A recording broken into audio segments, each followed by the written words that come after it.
ለመላው የክርስትና እምነት ተከታዮች በሙሉ እንኳን ለከተራና ለጥምቀት በዓል በሰላም አደረሳችሁ የሚለው የሞርስ ኮሚኒኬሽን መልካም ምኞትን እነሆኝ ብለናል። ሰሞኑን የሻዕቢያ መንግስት ለህወሓት በሰጠው ትዕዛዝ በህወሓቱ ጀነራል ፍስሐ ኪዳኑ ወይም ፍስሐ ማንጁስ የሚመራው የትግራይ ክልል ሰላምና ጸጥታ ቢሮ ጀነራል ጎሽን አፍኖ ማሰሩ ተሰማ። በጀነራል ፍስሐ ኪዳኑ ወይም ፍስሐ ማንጁስ ሽጉጥህን አስረክብ የሚል ትዕዛዝ የተሰጣቸው ጀነራል ጎሽ አላስረክብም በማለታቸው በታጣቂዎች ተደብድበዋል። የጉዳታቸው ልክ ባይታወቅም ጀነራል ጎሽ ገብረ የህወሓትና የሻዕቢያን ጽምዶ ተከትሎ በሰጡት ሐሳብ ሻዕቢያ አድግራት የሚገባው በኔ ሬሳ ላይ ተረማምዶ ነው በማለታቸው በሻዕቢያ ጥርስ ተነክሶባቸው ቆይቶ ነበር ይላሉ የሞርስ ምንጮች። ታቦታቱን ከፀሐይ ለመከላከል የተሰራው ሰረገላ ከመብራት ጋር በመያያዙ 4 ወጣቶች መሞታቸውን ሞርስ በጥልቅ የሐዘን ስሜት ሰምቷል። የኢትዮጵያ ኦርቶዶክስ ተዋሕዶ ቤተክርስቲያን መንበረ ፓትርያርክ ጠቅላይ ጽሕፈት ቤት ዋና ስራ አስኪያጅ የደቡብ ምዕራብ ሸዋ ከተማ አህጉረ ስብከት ሊቀ ጳጳስ አባ ሳዊሮስ በአደጋው ሐዘናቸውን ገልጸዋል። ጸብ አይቀሬ ተፈጥሯዊ ሁነት ነው። በአባትና በልጅ በፈጣሪና በፍጡር በህዝብና በህዝብ መካከል ጸብ ይኖራል። ነገር ግን ይቅርታና እርቅም አይቀሬ የተፈጥሮ ሁነቶች ናቸው። ጸብ በአንድ አጋጣሚ የሚከሰት ድንገቴ ክስተት እንደሆነ ሁሉ እርቅ ደግሞ ልዩ ልዩ ሁነቶችን ያቀፈ ጊዜ ወሳጅ ሂደት ነው። በፈጣሪና በሰው ልጅ መካከል የተፈጠረው የጸብ ግድግዳ መፍረስ የጀመረው በቃል ነው። አምላክ ከልጅ ልጅህ ተወልጄ አድናለሁ ብሎ ሲናገር የእርቅ ሂደቱም ያኔ ጀምሯል። የተቋጨው ግን ክርስቶስ በቤተልሔም ተወልዶ በዮርዳኖስ ተጠምቆ መስቀሉን ተሸክሞ ከተሰቀለ በኋላ ነው አሉ ጠቅላይ ሚኒስትር ዶክተር አብይ አህመድ ለጥምቀት በዓል ባስተላለፉት የመልካም ምኞት መልእክት።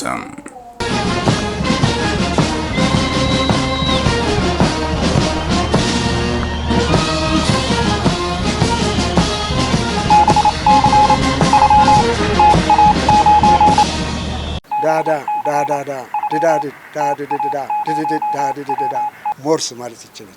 ይህ ሞርስ ነው የሚያዘጋጀው ወንድም ኢዮብ። ጤና ይስጥልኝ። ይህ በሞርስ ኮሚኒኬሽን ተዘጋጅቶ የሚቀርብላችሁ መርሃ ግብር ሲሆን በምድር ኃይል ፎሬን ሲነፋ፣ በባህር ኃይል ማስተሪንግ፣ በአየር ኃይል ፓሬድ ሲደረግ ወደ እናንተ እንዲደርስ በሞርስ የበላይ ጠባቂ የተሰናዳው የእሁድ ጥር 10 ቀን 2018 ዓ.ም የሞርስ ዜና እነሆ ጀመረ።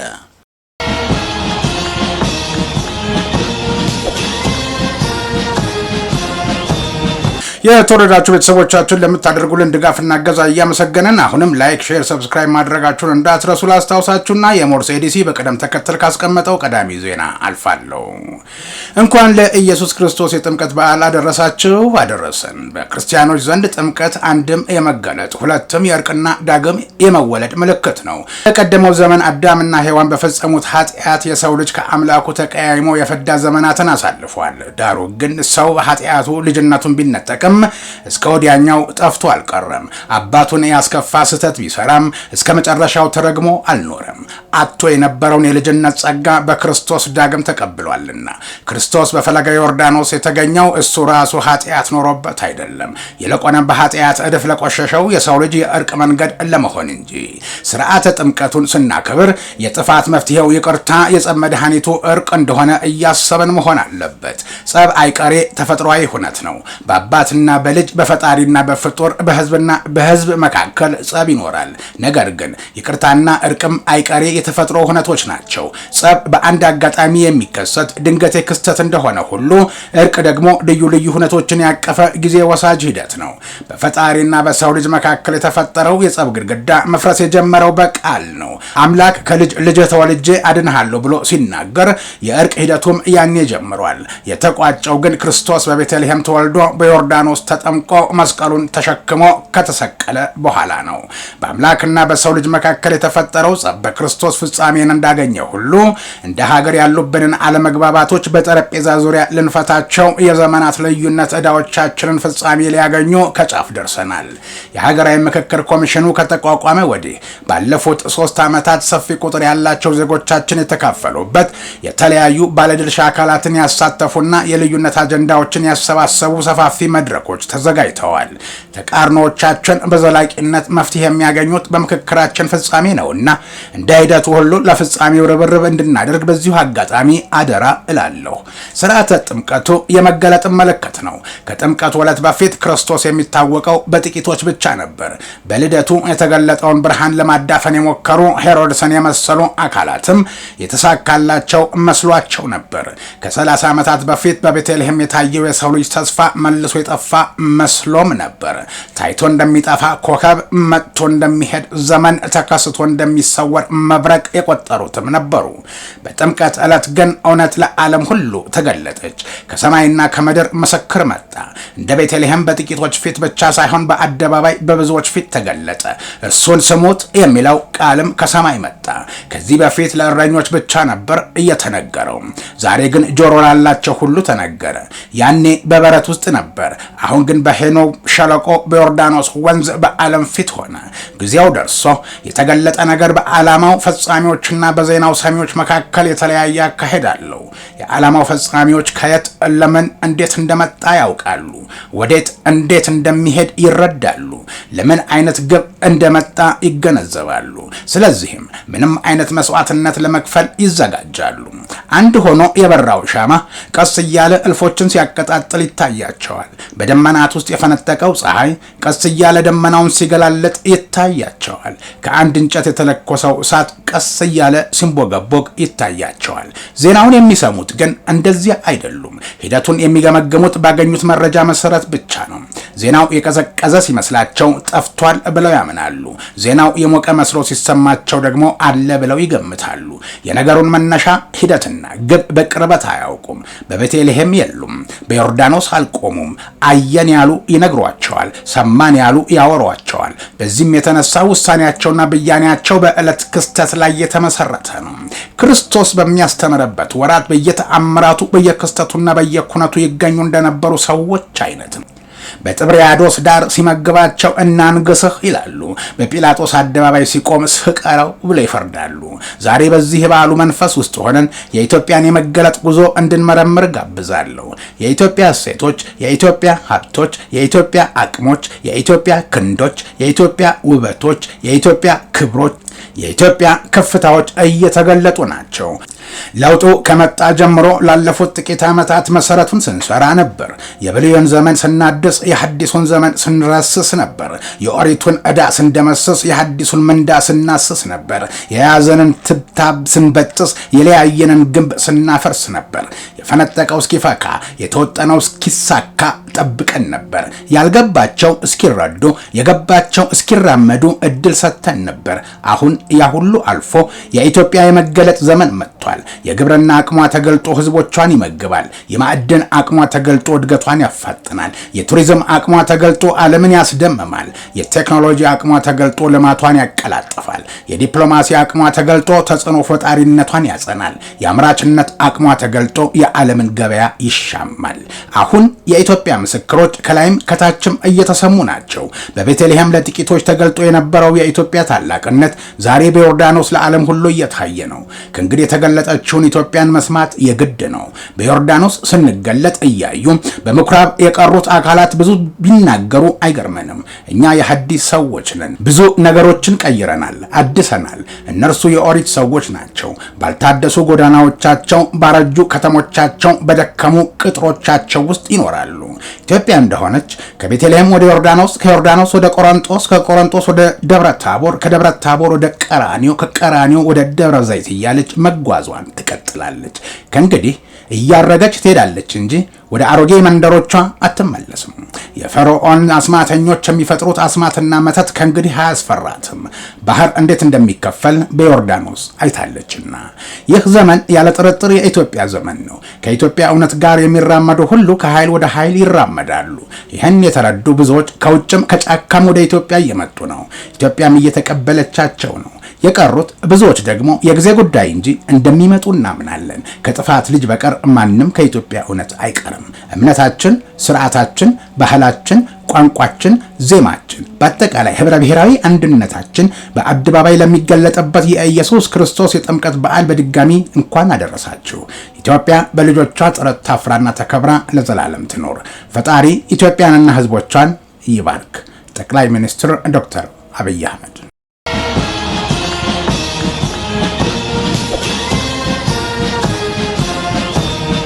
በኢትዮጵያ የኪነ ጥበብ ታሪክ ውስጥ ጉልህ አሻራ ያሳረፈውና በሁለገብ የፈጠራ ብቃቱ የሚታወቀው ዝነኛው ተዋናይ ደራሲና አዘጋጅ ነጻነት ወርቅነህ የሥርዓተ ቀብር ስነ ስርዓቱ ዛሬ ጥር 10 ቀን 2018 ዓመተ ምህረት በመንበረ ጸባኦት ቅዱስ ሥላሴ ካቴድራል በታላቅ ክብር ተፈጸመ።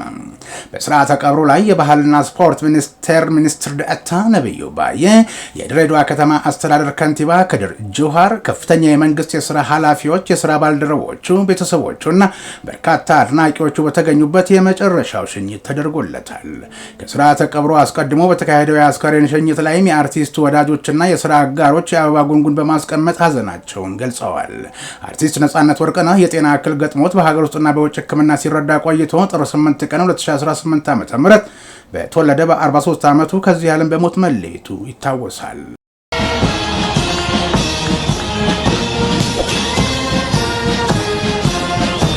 በኢትዮጵያ ኦርቶዶክስ ተዋሕዶ ቤተክርስቲያን ስርዓትና ትውፊት መሰረት የከተራ በዓል ተከብሯል። በገጠርም በከተማም ያሉ ታቦታት ከየአብያተ ክርስቲያናቱ ወጥተው የማደሪያቸው ባህረ ጥምቀት አምርተዋል። በተለያዩ የባህል አልባሳት ያሸበረቁ ምዕመናን፣ ካህናት፣ ዲያቆናትና መዘምራን ታቦታቱን አጅበው ወደ የማደሪያቸው ሸኝተዋቸዋል። በዚሁ በከተራ በዓል በሸገር ከተማ አሳዛኝ መረጃ ተሰምቷል። በሸገር ከተማ ሀገረ ስብከት በከተራ በዓሉ ወቅት 4 አገልጋይ ወጣቶች በኤሌክትሪክ አደጋ ህይወታቸው ማለፉን ከኮየ ፈጬ ክፍለ ከተማ ምዕመናን ሞርስ አረጋግጧል። የሞት አደጋ የደረሰባቸው ወጣቶች በኮየ ፈጬ ክፍለ ከተማ ፋንታ መድኃኔዓለም ቤተክርስቲያን አገልጋዮች መሆናቸውንና አደጋው እንዴት እንደተከሰተ ለሞርስ ሲያስረዱ 4 ወጣቶች የሞቱት ታቦታቱን ከፀሐይ ለመከላከል በሚጠቀሙበት ሰረገላ ከኤሌክትሪክ ጋር በመያያዙ ሳቢያ ነው ብለዋል።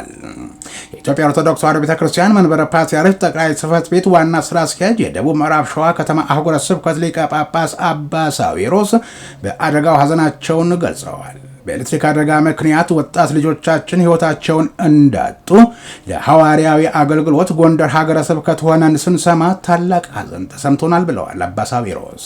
4 ወጣቶች መሞታቸውን አረጋግጠው ለኦል እግዚአብሔር ለወዳጅ ዘመዶቻቸው መጽናናትን እንዲሰጥልንና ነፍሳቸውንም ከአብርሃም ከይስሐቅና ከያዕቆብ ጎን እንዲያኖርልን የዘወትር ጸሎታችን መሆኑን እንገልጻለን ብለዋል አባ ሳዊሮስ። የኢትዮጵያ ኦርቶዶክስ ተዋሕዶ ቤተክርስቲያን መንበረ ፓትርያርክ ጠቅላይ ጽሕፈት ቤት ዋና ስራ አስኪያጅ የደቡብ ምዕራብ ሸዋ ከተማ አህጉረ ስብከት ሊቀ ጳጳስ።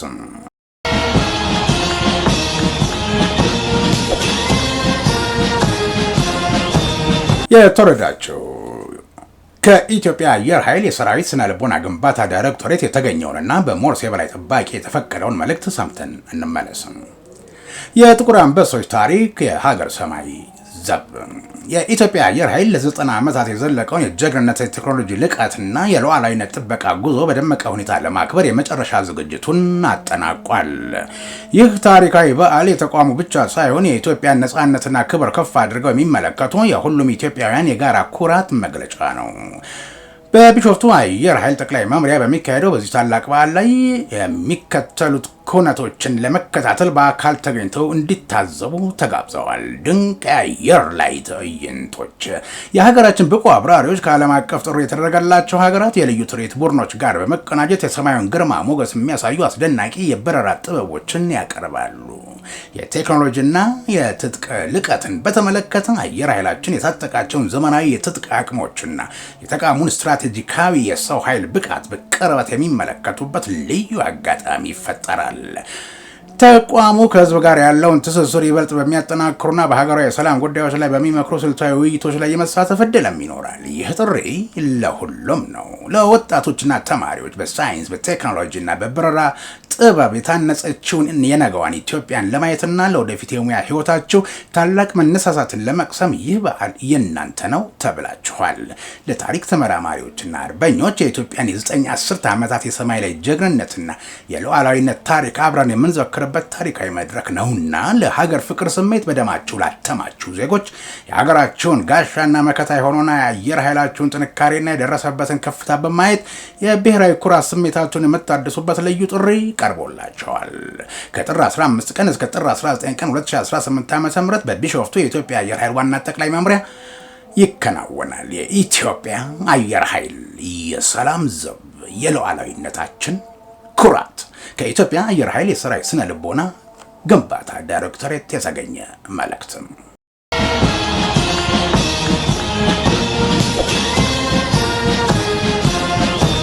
የቀድሞ የትግራይ ታጣቂዎች ከፍተኛ አመራር ጀነራል ጎሽ ገብረ በቁጥጥር ስር መዋላቸውን ቲቢኤስ ቴሌቪዥን ከጀነራሉ ቅርብ ሰዎች ማረጋገጡን ያስታወቀ ሲሆን ይህንኑ እንዲያጣሩ የተነገራቸው የመቀሌ የሚገኙ የሞርስ ምንጮች መረጃው እውነት ነው ሲሉ አረጋግጠዋል። እንደ ሞርስ ምንጮች ገለጻ ጀነራል ጎሽ በቁጥጥር ስር የዋሉት ለውይይት ትፈለጋለህ ተብለው በሄዱበት ቦታ በድንገት በወታደሮች ተከበው መሆኑ ተመላክቷል። ይህንኑ መረጃ ተከትሎ የትግራይ ክልል ሰላምና ጸጥታ ቢሮ ባወጣው መግለጫ ከህግና ስርዓት በላይ መሆን አይቻልም በሚል ርዕስ የሰጠውን መግለጫ አሰራይቷል። በሶስት አይነት የህግ ጥሰቶች በድፍረት ተሳትፈዋል ያላቸውን የሰራዊት አባላት ለህግ ለማቅረብ መወሰኑን አመላክቷል። ይሁን እንጂ በቢሮ መግለጫ ላይ የጀነራል ጎሽን ስምም ሆነ የሌላ ግለሰብ ስምን በግልጽ እገሌ ብሎ አልጠቀሰም ነበር። ጀነራል ጎሽ ገብረ፣ ጀነራል ከበደ ፍቃዱና ወዲ አባተ ካለፈው ዓመት ጥር 15 ቀን ጀነራል ጎሽ ገብረ፣ ጀነራል ከበደ ፍቃዱና ወዲ አባተ ካለፈው ዓመት ጥር 15 ቀን በኋላ ከነበራቸው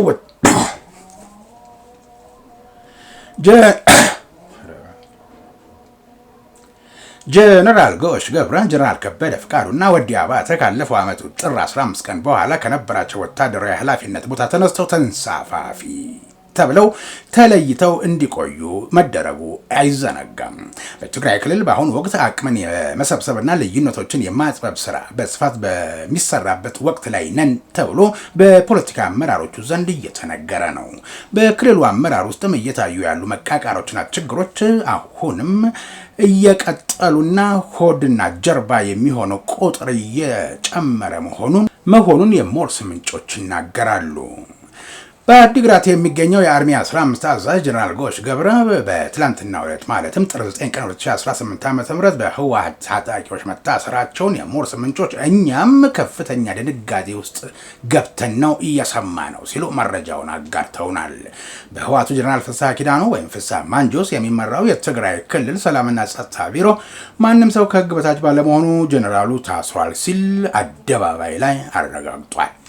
ተጨማሪም በጀነራል ፍስሐ ኪዳኑ ወይም ፍስሐ ማንጁስ አማካኝነት ሽጉጥን አስረክብ የሚል ትዕዛዝ የተሰጣቸው ጀነራል ጎሽ አላስረክብም ሲሉ ጀነራል ፍስሐ ማንጁስ ለታጣቂዎች ትዕዛዝ በመስጠት ከፍተኛ ድብደባ እንደፈጸሙባቸው ተገልጿል። ጀነራል ጎሽ ገብረ የህወሓትና የሻዕቢያን ጸመዶ ተከትሎ በሰጡት ሀሳብ ሻዕቢያ አዲግራት የሚገባው በኔ ሬሳ ላይ ተለማምዶ ነው በማለታቸው በሻዕቢያ ጥርስ ተነክሶባቸው ቆይቷል።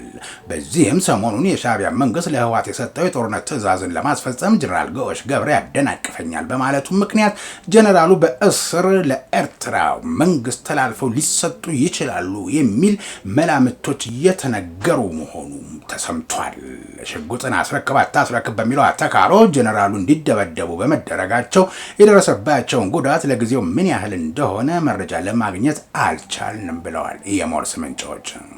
ይህ በእንዲህ እንዳለ አክቲቪስት ልፍዓተይ ተስፋ በጀነራል መግባይ ኃይለ ትዕዛዝ የሻዕቢያና የህወሓት ጽምዶን ለአደጋ ጥላል ተብሎ በሽሬ ከተማ በቁጥጥር ስር መዋሉን ሰማን ያሉት የመቀሌ ሞርስ ምንጮች አብዮት ልጆቿን ትበላለች የሚለው በቀድሞ በደርግ ስርዓት ስልጣን መጀመሪያ ላይ ይደረግ ነበረ።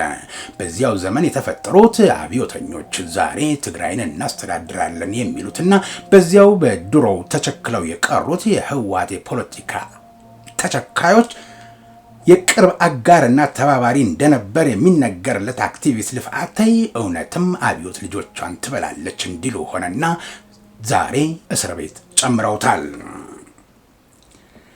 እነዚሁ የመቀሌ ሞርስ ምንጮች ታዲያንን በየትኛው ክፍለ ከተማ ፖሊስ ወይም እስር ቤት እንደታሰረ ለማወቅ ያደረግነው ጥረት አልተሳካልንም ብለዋል።